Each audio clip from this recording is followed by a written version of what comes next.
Hello, in front of me I've got Mio MiVue C312 dashcam. In this video I'll show you the camera preview.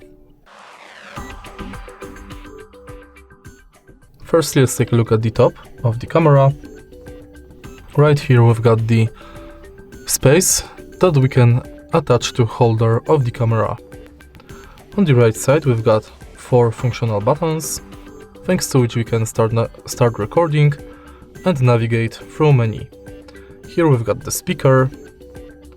This is the front of the camera. On the bottom we've got the serial number and reset button. On this side of the camera we can find the power outlet and SD card slot. And that's basically it. If you find this video helpful, please leave like, comment and subscribe.